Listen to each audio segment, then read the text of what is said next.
यांची काही चूक नाही, त्या ज्योतीला अक्कल नव्हती, तिनं कशाला जायचं सरांकडं? थोबडच बुडून बघ किरण्या. अरे पोरीच्या जागेवर येऊन विचार कर की.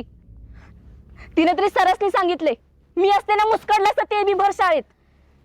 मग तिनं मला चॉकलेट कशाला द्यायचं आणि पेन्सिल कशाला घ्यायची मध्येची? बोर्ड हसायचं तरी कशाला? म्हणजे आम्ही पेन्सिल घेतली, तुमच्याकडे बघितलं, बघून हसलो, त्याचा असला अर्थ काढताय बे तुम्ही. अरे मग तुमच्या असल्याच गुणामुळे ना तुमच्याकडे साधं पोरी बघत सुद्धा नाही. उदय समजा आमच्या घरच्याच निकळल्यावर कसं धाडताल तुमच्यावर? रेशमे, अगं एवढं काय नाही केलं आम्ही. अरे पण आम्ही सुरुवात तर केल्या ना. किती दिवस झालं तुमचा जाते आता विषय ऐकत्या, कुणवा कुणवी बघत्या, पण वाटलं नव्हतं तुम्ही इथं उतर या. आम्हाला नाही थांबायचं तुमच्यावर. चल ग पल्ले.